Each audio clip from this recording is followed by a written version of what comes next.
La Voz Universal TV presenta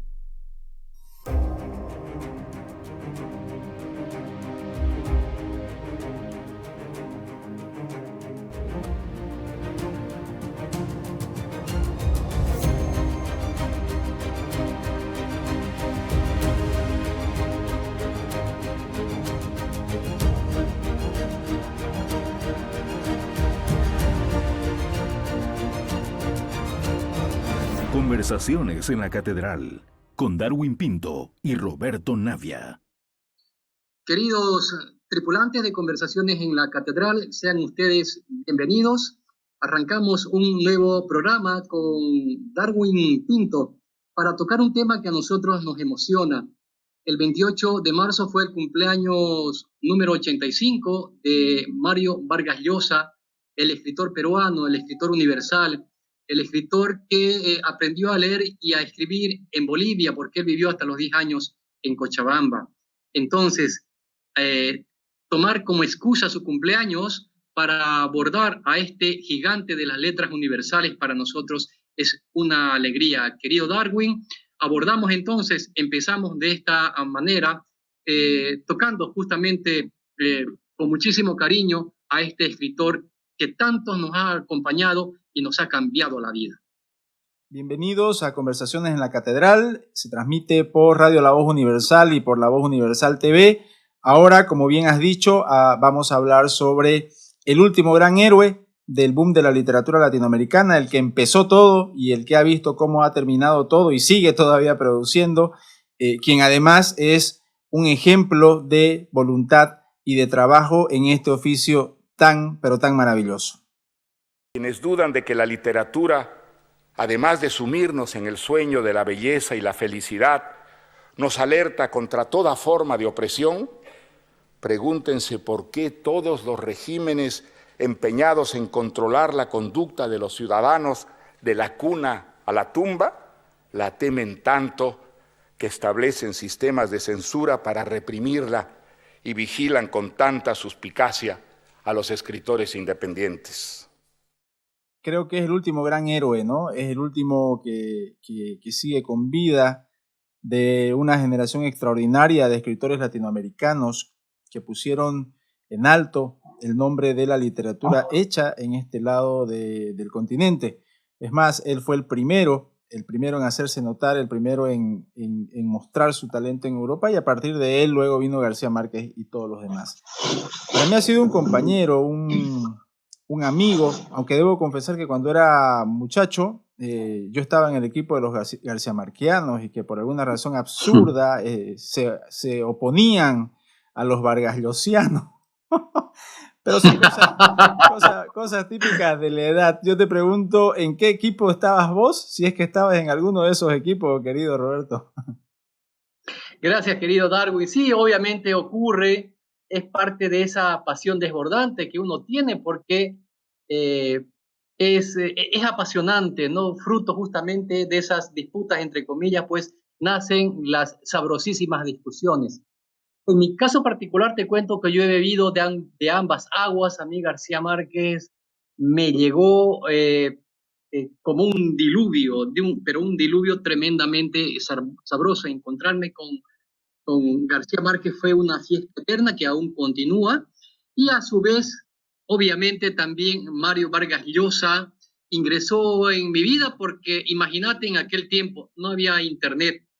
Yo estaba en una sala, estudiaba Ciencias de la Comunicación, donde era muy infeliz. Después, infeliz digo porque de verdad que me aburría bastante.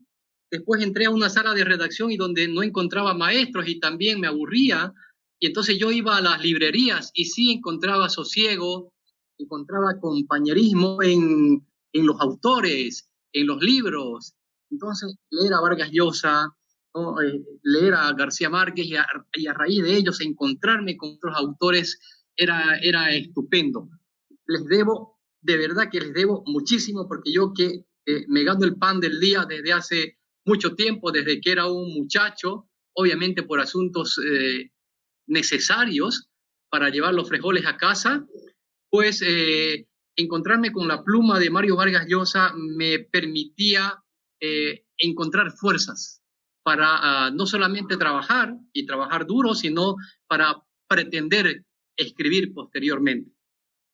De la obra de Vargas Llosa, ¿cuál es la que más te ha marcado? ¿Por qué? ¿Y cuál recomendarías para aquellos que no lo conocen y que de repente quieren tener una obra de referencia para entrarle al trabajo intelectual, literario de este grandísimo escritor latinoamericano? Darwin, yo les recomiendo así de entrada La tía Julia y el escribidor. Primero porque es un libro muy cercano a nosotros. Sabemos que Mario Vargas Llosa vivió en Cochabamba cuando era niño y en Bolivia aprendió a leer y a escribir. Y él lo dijo en su gran discurso cuando ganó el Premio Nobel de Literatura. Aprendí a leer a los 5 años en la clase del hermano Justiniano en el Colegio de La Salle, en Cochabamba, Bolivia. Te recomiendo porque además aborda personajes bolivianos como la tía Julia, su exmujer, y también esos escenarios que nos muestran a un ser humano de carne y hueso que encuentra el amor a temprana edad allá en Perú cuando acude la tía Julia de visita, etcétera, etcétera. Yo les recomiendo muchísimo La tía Julia y el escribidor. Les recomiendo también este libro, Travesuras de la Niña Mala. Es un libro, yo le llamo un libro escrito a mano alzada, ¿no? En el sentido que Vargas Llosa se divierte mucho, no es un libro serio en el sentido tan fuerte como, por ejemplo, Conversaciones en la Catedral, que también es un libro fenomenal, La Guerra del Fin del Mundo, ni qué decir, y un libro emblemático, querido Darwin, La Fiesta del Chivo. Arranquen con La tía Julia y el escribidor o arranquen con La Fiesta del Chivo. Les aseguro que no se van a decepcionar. Vos, Darwin, ¿con cuál empezaste y qué libro recomiendas? El libro que más me gusta de Vargas Llosa es su libro más garciamarquiano. La Guerra del Fin del Mundo es la historia de un levantamiento popular en el norte del Brasil, un levantamiento cristero, similar al que hubo en México en una época en que el liberalismo ateo, a principios del siglo XX, vio a la religión católica, por supuesto que era la imperante, como un estorbo para la consolidación de su modelo de Estado, un Estado laico que consideraba la religión como una causa de ignorancia en muchos casos, lo cual no comparto, pero tanto en México como en otros países se dio esa lucha entre un Estado que quería ser laico y una población que llevaba siglos de haber sido formada en el cristianismo, y esa es la historia que cuenta Vargas Llosa en La Guerra del Fin del Mundo. Así es, querido Darwin. Vos hablás de la obra La Guerra del Fin del Mundo como lo más marquiano. Evidentemente, Vargas Llosa siempre se reinventa, él prueba, ensaya, y cada obra es una especie de experimento porque tiene un sabor diferente. Vos lees La Guerra del Fin del Mundo y obviamente tiene ese sabor y tiene muchísimo humor. Adentro hay 2 libros y me parece fantástico. Lees La Casa Verde y de pronto te topas con un libro que te deja deambulando por el mundo porque tiene una estructura que es una especie de reinvento de la literatura. Es un libro que tienes que leer 3 veces para poder entenderlo bien y está genialmente escrito, solamente que ensaya con estructuras. Y eso me parece muy valiente en un escritor. Y sin lugar a dudas, vos lees La Fiesta del Chivo, es una novela, pero también, no sé si coincides conmigo, es un libro muy periodístico, porque adentro hay una investigación enorme y que utiliza esa majestuosidad de la novela justamente para llenar vacíos, y Vargas Llosa lo hace muy bien. Un tema que has tocado, querido Darwin, esa vena política. Vargas Llosa en algún momento dice que tuvo una especie de miedo tras ganar el premio Nobel el 2010 y que un premio Nobel suele ser la tumba también para un escritor.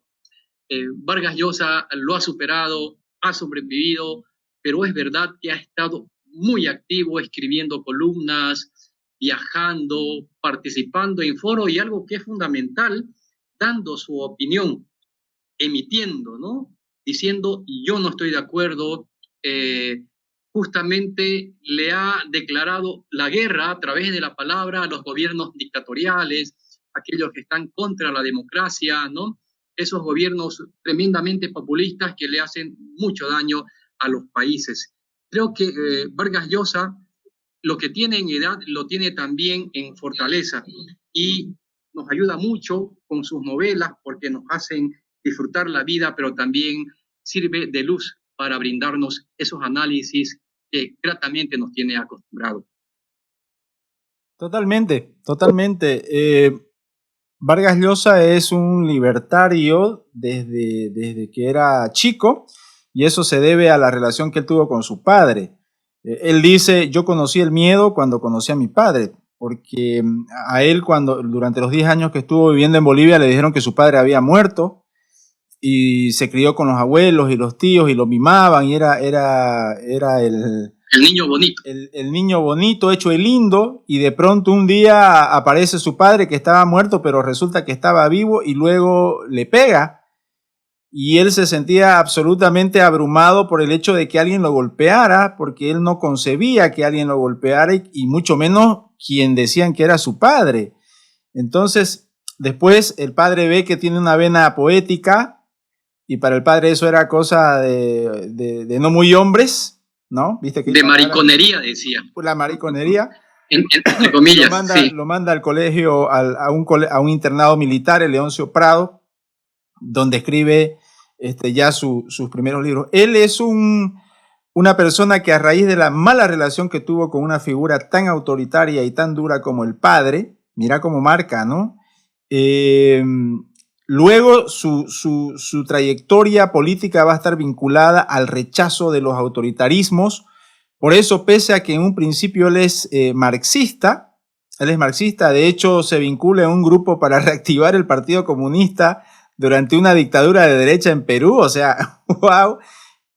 Luego él se da cuenta que el marxismo en el poder tiene su propia cara de tiranía, tiene su propia vena tirana, cuando ve la experiencia cubana, y por eso es que, si bien en un principio él, como muchos escritores, abrazan a la revolución cubana como el triunfo del pueblo contra el imperio, después se da cuenta que en la derecha y en la izquierda hay gente con problemas en la cabeza que se cree enviada por alguien, un mesías o algo así, para dominar, controlar y mandar a colectividades enteras. Entonces él se ha mantenido firme en esa línea, muchas veces solo, porque generalmente los artistas son soñadores y se identifican mucho con supuestas utopías cumplidas y solamente ven lo pintoresco y lo turístico.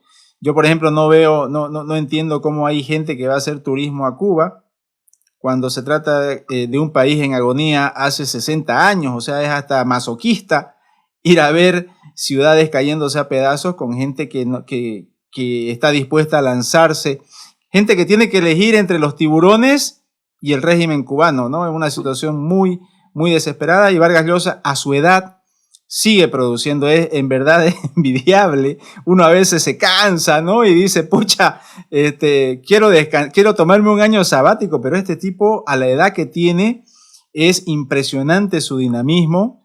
Él vino a Bolivia, fui a verlo cuando se presentó en la Feria Exposición. Estuvimos ahí.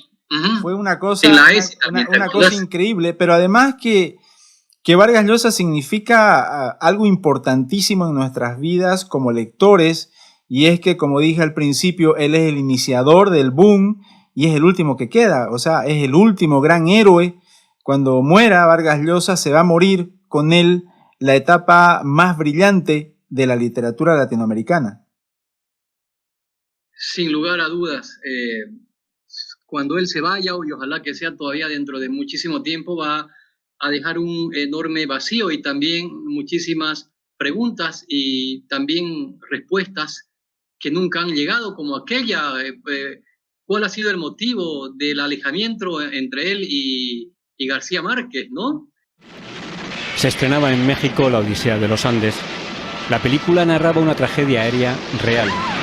Cuando García Márquez quiso saludar a su amigo Mario en el cine, se produjo otro drama, también real. Un puñetazo de Vargas Llosa noqueaba a Gabo. Era febrero de 1976. El herido quiso que el fotógrafo Rodrigo Moya dejara constancia de la agresión. Su ojo amoratado encarnaba el epílogo de una famosa amistad. Los dos escritores se habían conocido 9 años antes en Venezuela. En París y Barcelona intimaron, viviendo codo con codo, compartiendo alegrías, penas y admiración mutua.